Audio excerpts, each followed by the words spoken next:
누가복음 11장 5절부터 13절까지 말씀입니다. 같이 읽겠습니다. 또 이르시되 너희 중에 누가 벗이 있는데 밤중에 그에게 가서 말하기를 벗이여 떡 세 덩이를 내게 구워달라. 내 벗이 여행 중에 내게 왔으나 내가 먹을 것이 없노라 하면 그가 안에서 대답하여 이르되 나를 괴롭게 하지 말라. 문이 이미 닫혔고 아이들이 나와 함께 침실에 누웠으니 일어나 내게 줄 수가 없노라 하겠느냐. 내가 너희에게 말하노니 비록 벗됨으로 인하여서는 일어나서 주지 아니할지라도 그 간청함을 인하여 일어나 그 요구대로 주리라. 내가 또 너희에게 이르노니 구하라 그러면 너희에게 주실 것이요 찾으라 그러면 찾아낼 것이요 문을 두드리라 그러면 너희에게 열릴 것이니 구하는 이마다 받을 것이요 찾는 이는 찾아낼 것이요 두드리는 이에게는 열릴 것이니라. 너희 중에 아버지 된 자로서 누가 아들이 생선을 달라 하는데 생선 대신에 뱀을 주며 알을 달라 하는데 전갈을 주겠느냐. 너희가 악할지라도 좋은 것을 자식에게 줄 줄 알거든 하물며 너희 하늘의 아버지께서 구하는 자에게 성령을 주시지 않겠느냐 하시니라. 아멘. 오늘 말씀의 제목은 뻔뻔하고 끈질긴 기도입니다. 오늘 나오는 이 누가복음 11장 1절부터 13절까지의 그 내용은 주님께서 기도에 대해서 가르치는 본문입니다. 그런데 우리가 읽지 않은 1절부터 4절까지는 예수님이 알려주신 주기도문의 내용이 거기에 나와요. 우리가 암송하고 있는 주기도문은 마태복음 6장에 나와 있는 주기도문이죠. 그게 전체의 주기도문이라면 누가복음 11장 1절부터 4절까지 나온 것은 좀 축약된 주기도문의 내용입니다. 자, 마태복음에 나와 있는 말씀이 좀 짧아진 거죠. 자, 오늘 우리가 주목할 내용은요, 5절부터 나오는 말씀이지요. 5절부터 8절에서는 주님은 기도에 관한 한 비유를 말씀하시고요. 그 다음 9절부터 13절에서는 직접적인 기도의 교훈을 주시지요. 자, 먼저 한번 비유를 보려고 합니다. 자, 온 가족이 잠들어 있는 늦은 밤에 이웃에 사는 친구가 와서 문을 세차게 두들겨요. 그리고 큰 소리로 얘기합니다. 친구요, 내일 갚아줄 테니까 떡 세 덩이를 좀 빌려주게나. 여행하던 친구가 왔는데 내가 대접할 떡이 없다네. 여기서 떡 세 덩이가 왜 나왔냐면 이때 당시에 떡 세 덩이 정도 되면 한 사람의 하루 식사, 그러니까 그 한 끼 식사에서 먹을 수 있는 충분한 양이 떡 세 덩어리 정도가 됩니다. 자, 이제 식구들과 함께 잠을 자고 있던 친구가 대답하지요. 날 좀 괴롭히지 말아줄게. 문은 닫혔고 애들하고 같이 침상에 누워 있는데 도무지 일어나서 줄 수가 없네.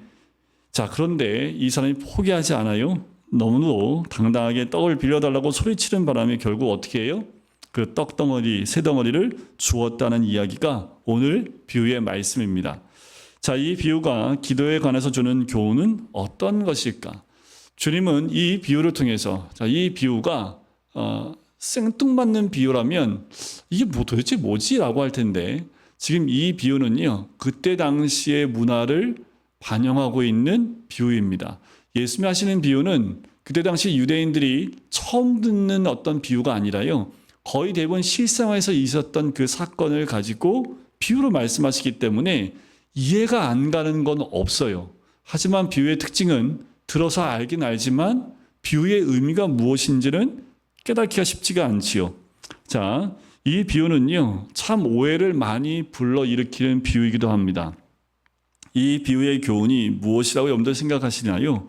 거의 이 비유를 해석하는데 그 열쇠를 제공하는 것이 8절에 나오는 간청함입니다. 이 단어를 어떻게 이해하고 있느냐가 참 중요해요. 옛날 한글, 개역 한글에는 강청함이라고 해석을 해놨습니다. 강청이라는 단어는요, 구어사전에 의하면 억지로 짓궂게 청하다라는 의미를 갖고 있는 것이 강청하다라는 그 말의 뜻이라면 오늘 간청하다라는 이 말은 간절히 청하다라는 그 뉘앙스입니다. 자, 그래서 일반적으로 이 비유는 이렇게 생각을 하지요. 끈덕지게 포기하지 말고 기도하면 응답을 받는다는 교훈을 준다고 이해되어 왔어요. 그래서 기도는 어떻게 해야 된다고요? 끈질기게. 그리고 포기하지 말고 끈질기게 기도하면 하나님이 들어주신다라고 우리가 많이 듣고 있고 또 그렇게 이해하기도 합니다. 자, 그렇다면 응답받는 기도는 하나님을 괴롭히면 하나님이 들어주시는 것이 기도일까라는 거예요. 우리의 기도는 하나님을 괴롭히는 것이라도 된다는 말인가라고 우리가 생각해 볼 수 있지요. 어떻게든지 하나님을 괴롭히거나 별의별 말로 괴롭혀서 내가 원하는 것을 얻어내는 것이 바로 이 비유의 기도의 내용일까라는 거예요. 정말 하나님은 자녀들이 기도할 때 괴로워하십니까? 그렇지 않지요. 누가 더 하나님을 많이 괴롭히는가 경쟁하는 것처럼 기도를 보시면 안 되겠지요. 그렇게 본다면 참 우리가 이 비유, 하나님 예수님께서 하신 비유를 잘못 이해하고 있는 넌센스와 같습니다. 이 비유를 이해하기 위해서는 당시의 문화, 아까도 말씀드렸던 문화적 사실을 좀 볼 필요가 있는데 오늘하고 차이는 별로 없는 것 같아요. 그런데 몇 가지가 있습니다. 자, 당시에도 오늘날처럼 저녁에 음식을 쉽게 구할 수 있지 않았다라는 거지요. 이때 당시는요, 음식을 보관해 놓을 수 없기 때문에 그 식사는 그때그때에서 남겨두지 않고 거의 식사를 다 했던 때입니다. 그래서 저녁에 누가 오면 대접할 수 있는 음식이 없는 거지요. 두 번째는 보통 날마다 자기들에게 필요한 양만큼만 떡을 구워서 먹었기 때문에 이웃에게 떡이 없기 때문에 이 떡이 있을 법한 이웃을 알고 있지 않으면 대접할 수 없다라는 거지요. 또 접대 문화는 놀라울 정도인데 우리나라도 마찬가지지만 손님 오면 우리는 어떻게 대접을 해요? 일단 먹을 걸 드려야 되잖아요. 그러니까 외국 사람들이 한국에 이게 오면 가장 크게 놀라는 것이 음식을 주는 겁니다. 그래서 어떤 외국인 청년들이, 영국 청년들이 한국에 와서 이게 일주하는 애들 있잖아요. 이렇게 동남아시아도 일주하고 걸어서 뭐 자전거 타고 막 이렇게 가는 애들. 시골에 갔는데 배가 너무 고파서 시골에 앉아 있는 할머니한테 먹을 것 좀 줄 수 있냐 했더니 그냥 따라오라고 따라갔더니 마을 회관으로 간 거예요. 들어가면서 그 할머니가 그래. 얘네들이 배고프대. 그랬더니 할머니들이 쫙 터지더니 갑자기 상이 차려졌는데 상다리가 부러질 정도의 상이 딱 차려진 거예요. 다 먹었는데 또 먹으라고. 다 먹었는데 또 먹으라고. 그래서 한국 땅에 오면 배 터져 죽는 땅이다라고 생각할 정도로 대접을 정말 많이 받는, 그리고 시골에 가면 특별히 그냥 오면 잘 데 없으면 우리 집에 와서 자라고 하는 그런 문화가 있지요. 여기도 당시에 방문한 손님을 정중하게 대접하는 것이 굉장히 중요한 덕목이었습니다. 또 당연한 말이지만 당시에는 뭐 연락할 방법이 없죠. 그러니까 저녁에 손님이 오는 거에 대해서 알 수 없는 상황이었다라는 것. 그리고 그 지역, 뭐 지금 우리나라는 곳곳에 호텔이나 모텔이 많이 있고 여관이 있지만 시골에 가면 찾기가 어렵죠. 이때 당시에도 마찬가지입니다.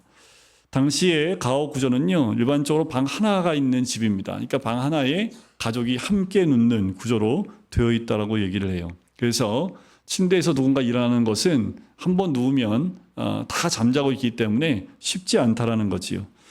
마지막은 아무리 그렇다 할지라도 이렇게 이웃이 한밤중에 온 친구를 대접해야 하는 중요한 일로 떡을 좀 빌려달라고 요구하면 긍정적으로 반응해야 될 의무가 있습니다. 요게 이제 이 사람이 끝끝내 계속 문을 두드리고 빌려달라고. 왜냐하면 어디 가도 이 떡을 빌릴 수 있는 데는 없고 이 집밖에 없는 거예요. 그러니까 이 집에서 못 빌리면 빌릴 데가 없는 거지요. 그러니까 계속 빌려달라고 하는 거지요. 그런데 그 빌려달라고 하는 모습이 우리는 민폐라고 생각할지 모르지만 이때 당시에는 떡이 있는 그 집에서 빌려주는 것, 그것이 의무와 같기 때문에 오히려 빌려달라는 사람이 당당하게 빌릴 수 있는 그 문화가 되어져 있다는 겁니다. 자, 당시의 문화를 이해하면 이 비유를 해석하는 것이 조금은 좀 수월해질 수 있지요. 그래서 우리가 보기엔 민폐에 한밤중에 누가 찾아온다고 그렇게 잠자고 있는데 그 사람 깨워가지고 그 떡을 3덩이나 빌려달라고 하는 게 이게 말이 돼. 이렇게 생각할지 모르지만 반대라는 거예요. 이 사람은 무조건 손님을 대접해야 되기 때문에 떡을 무조건 구해야 됩니다. 그것이 이때 당시의 덕목이었기 때문에 그 떡을 빌려줄 수 있는 사람은 떡을 빌려줘야 된다는 거지요. 그 문화가 있었던 때지요. 그러니까 그 밤에 자고 있을 게 뻔하지만 그래도 남은 떡을 가지고 있을 만한 이웃 아무에게 가서 미안하기는 하지만 잠을 깨워서 부탁하여 친구를 대접하는 것, 그것이 이 길이 친구를 대접할 수 있는 유일한 길이었다라는 거지요. 자, 잘 대접하자. 하지만 준비된 떡이 없으니까 이웃에게 가서 부탁해보자. 이것이 오늘 비유에 나와 있는 모습입니다. 그러니까 어떻게 이 사람이 지금 문을 두들기고 떡을 구하고 있는지 그 모습을 좀 기억해 두셔야 합니다.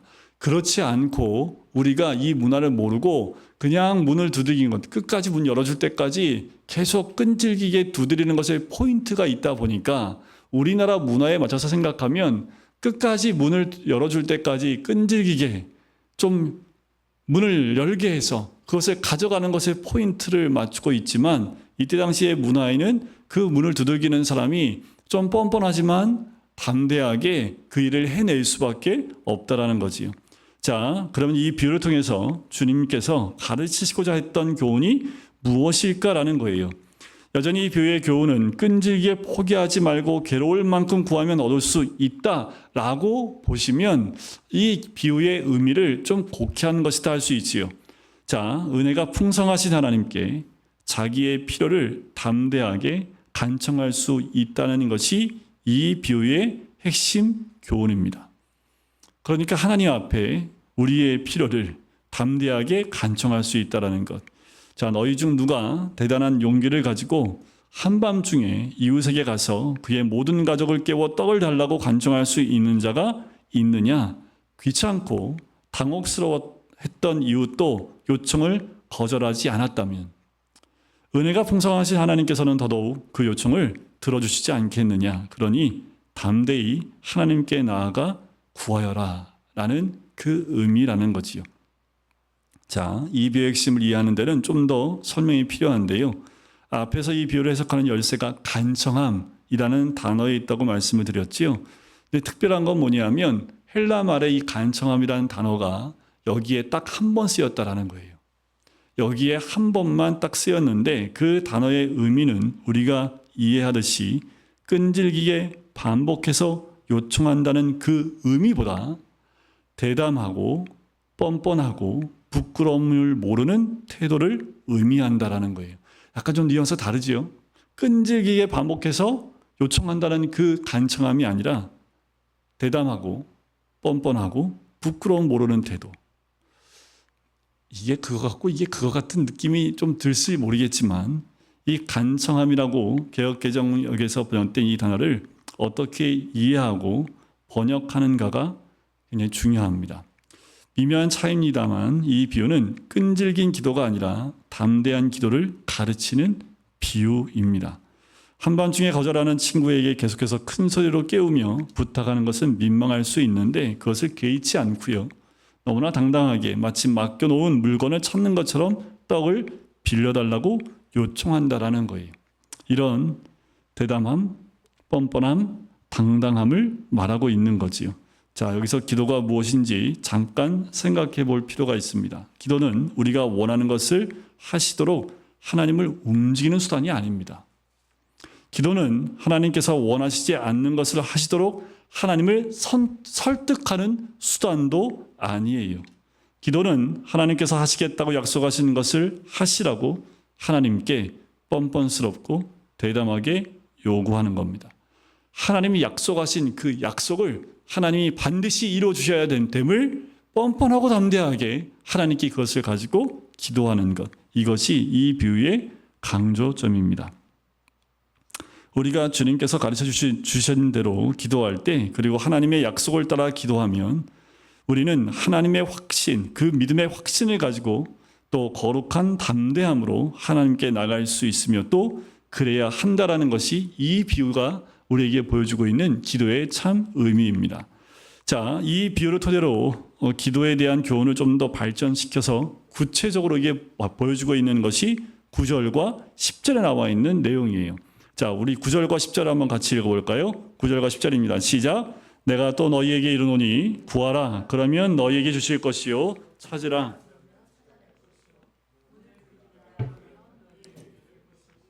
구하는 이마다 받을 것이요 찾는 이는 찾아낼 것이요 두드리는 이에게는 열릴 것이니라. 자, 구하고 찾고 두드리되 이런 뻔뻔스러울 만큼의 담대함을 가지라는 거지요. 그러나 여기에서 또 하나의 태도가 더해지는데 세 단어지요. 구하라, 찾으라, 문을 두드리라. 헬라말로 다 현재 시제로 되어 있습니다. 그 말은 이렇게 해석이 돼요. 계속해서 구하고 계속해서 찾고 계속해서 문을 두드리라는 그 의미입니다. 한 번 하고 마는 게 아니라 계속해서 하라는 것이지요.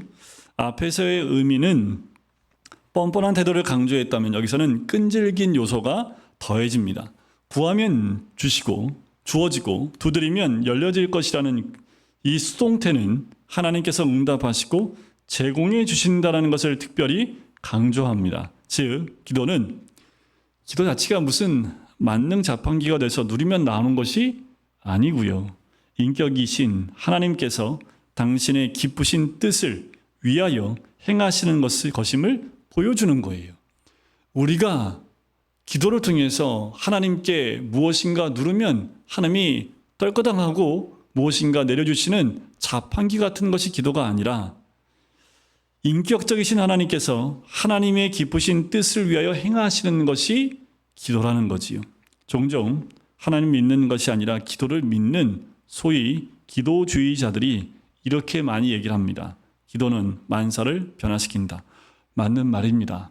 하지만 이것을 너무 강조하지요. 신학적으로는 올바른 표현이라고 할 수 없습니다.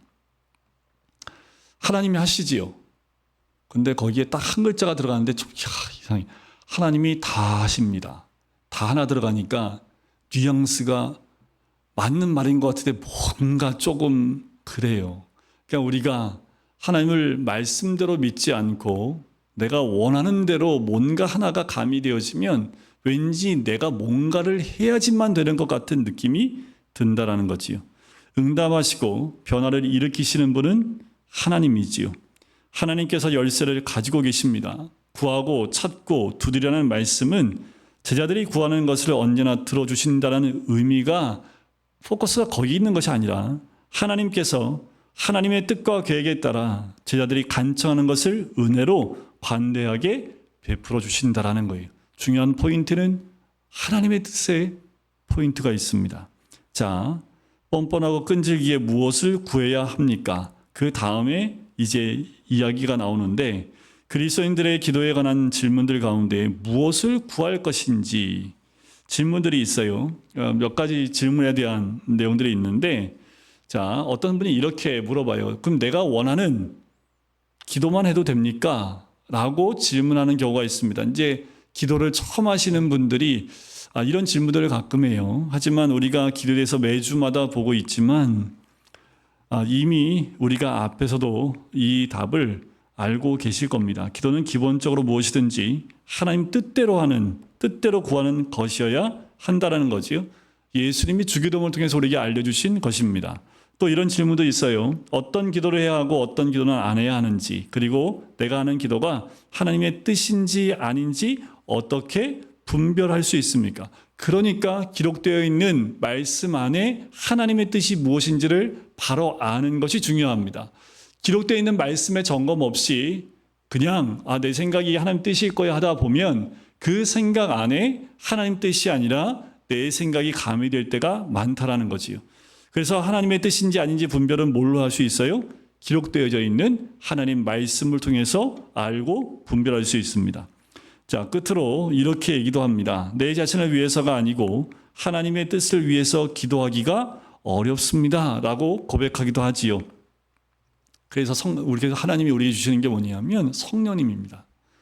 우리가 하나님 뜻을 위해서 기도하기가 어렵다라는 것. 그래서 성령께서 우리에게 깨달음을 주시고 기도할 수 있는 힘도 주시고 성령의 은혜가 우리 가운데 충만히 임할 때, 성령의 충만함이 임할 때 하나님의 뜻에 맞게끔 우리가 온전히 기도하며 나갈 수 있는 거지요. 우리가 누구와 버타냐에 따라서 달라집니다. 우리가 세상과 벗이되고 범죄하고 하나님께서 멀어질 때 우리는 당연히 주의 뜻이 아닌 내 뜻과 세상의 뜻대로만 구하고 있는 모습을 보게 되겠지요. 어떤 것이요? 우리가 간구하고 있는 것이 주의 뜻이 맞느냐? 이렇게도 점검해 보실 필요가 있습니다. 뜨거움으로 기도하지 않고 미지근하게 기도하는 것들, 이런 것들은요, 하루 이틀 지나면 다 까먹습니다. 이거는 내가 원하는 기도의 가능성이 높아요. 하지만 성령의 역사 가운데 뜨겁게 기도하는 것들은 시간이 가면 갈수록 그 기도의 깊이가 더 깊어지는 거지요. 그러기에 우리는 성령의 충만을 구해야 하고요. 진리로 거룩함을 덧입는 삶을 살며 은혜를 구해야 합니다. 자, 이제 본문에 있는 주님의 말씀을 더 들어가 볼 텐데 우리 11절부터 13절까지 말씀입니다. 같이 한번 읽어볼까요? 11절부터입니다. 시작. 너희 중에 아버지 된 자로서 누가 아들이 승선을 달라는데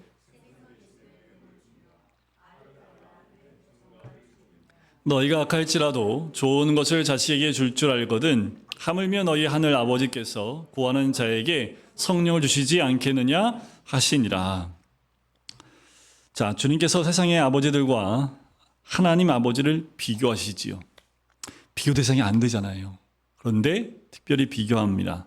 이것은 주님이 가르쳐 주신 기도와 앞의 비유 그리고 구하고 찾고 두드리라는 명령 모두를 정리하는 말씀이에요. 기도의 본질적으로 기도는 아버지에게 나아가 구하는 거지요.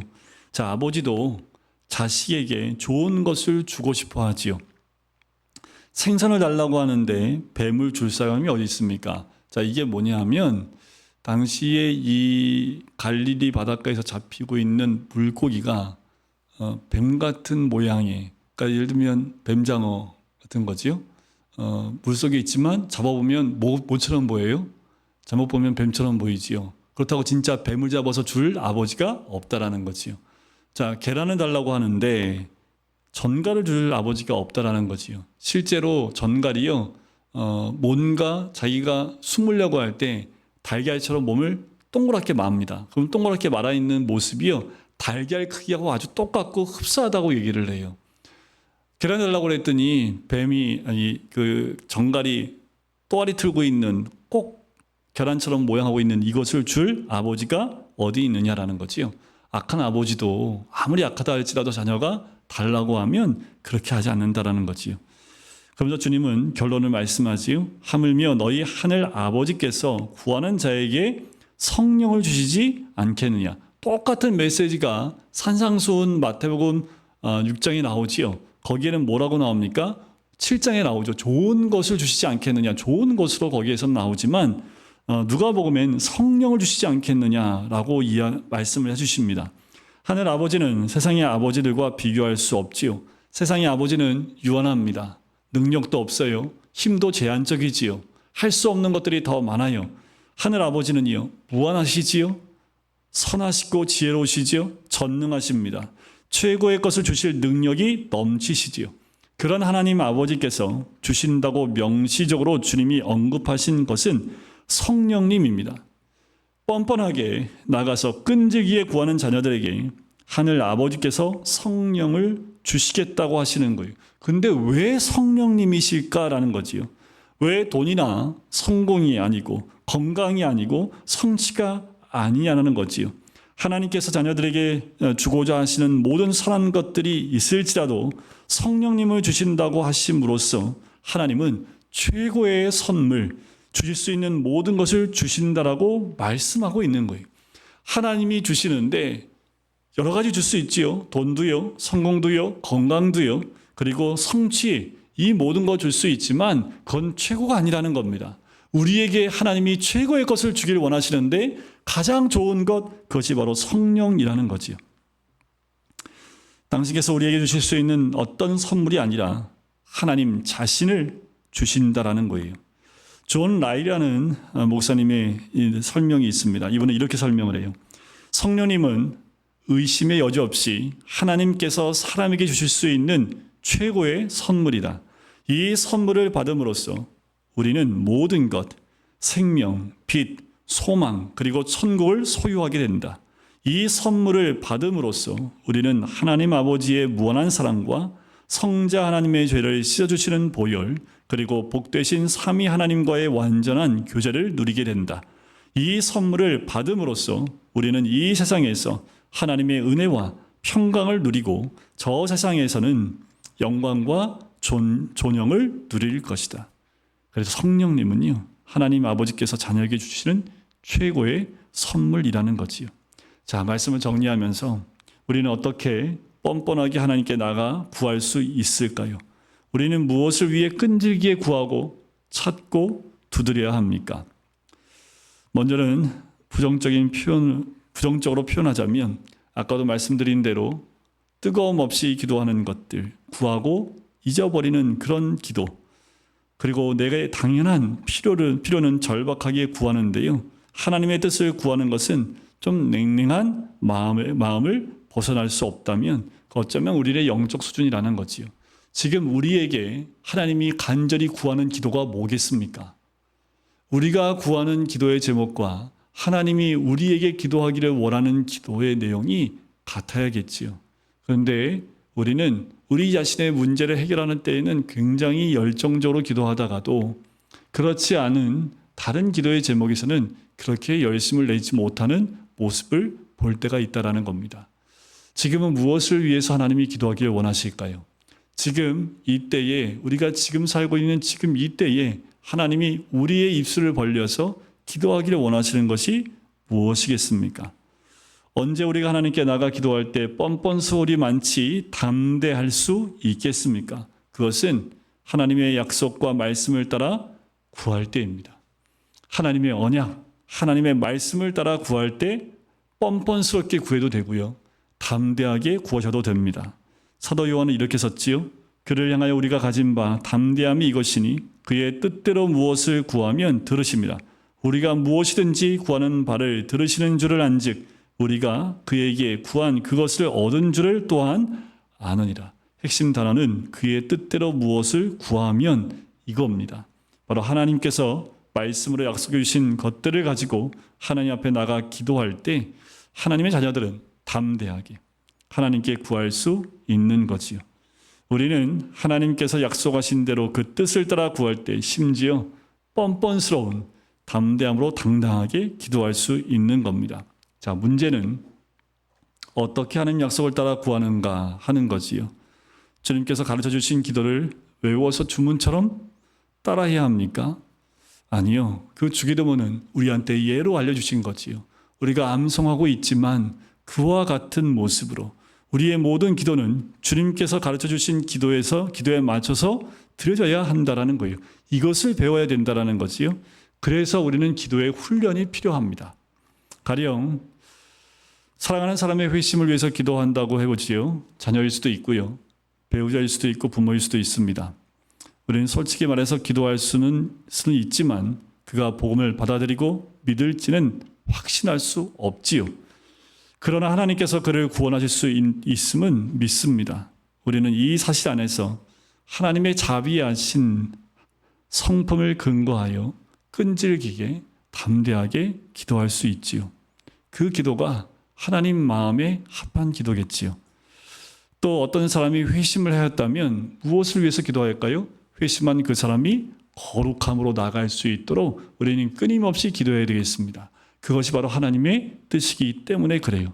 끈질기게 기도할 필요가 있는 거지요. 하나님께서는 우리에게 부나 건강이나 성공을 약속하지는 않으셨습니다. 그러나 하나님의 자녀들에게 모든 것이 합력하여 선을 이룰 것이라고는 약속을 하셨지요. 우리의 부와 건강, 성공을 위해서 뻔뻔스럽고 끈질기게 기도하며 나갈 수는 없지만 부하든 가난하든 건강하든 병약하든 성공하든 실패하든 우리의 삶의 모든 영역, 모든 상황에서 오직 하나님의 이름이 거룩히 여김을 받으시기를 뻔뻔하고 끈질기게 기도할 수 있는 거지요. 우리가 해야 될 기도가 여기에 있습니다. 우리가 하는 모든 기도와 우리의 삶의 모든 부분에서 하나님의 이름을 거룩하게 받기를, 거룩히 여김을 받으시기를 끝까지 기도하는 거지요. 이렇게 믿음으로 기도하는 하나님의 자녀들의 심령에는 늘 평강이 있을 수밖에 없습니다. 기도의 사람 조지 뮬러는 친구의 회심을 위해서 60년 동안 기도했습니다. 당당하고 그리고 집요하게 하늘 아버지께 구했지요. 그 친구가 언제 믿었느냐 하면 조지 뮬러가 죽고 장례식장에서 그 친구가 회심하고 죽게 돌아옵니다. 이것은 우리의 기도가 어느 수준에 이르고 기준에 도달해야만 하나님이 행하신다는 그런 뜻은 아니지만 오히려 이것은 이 긴 기도의 과정을 통해서 하나님은 우리가 예상하지 못한 것들을 행하신다는 것을 보여줘요. 에휴, 기도한다고 안 돼. 하나님이 안 들어주시는 것 같아 하고 멈추는 것이 아니라 하나님의 때에 하나님 방법으로 언제 이루어주실지 모르기에 혹여나 우리가 천국 가서 그 모든 응답을 확인한다 할지라도 우리는 끝끝내 끈질기게 당당하게 기도해야 된다는 거지요. 무엇보다 오늘 말씀에서 하나님 아버지께서 자녀들에게 성령을 주시겠다 약속하신 것을 기억하셔야 합니다.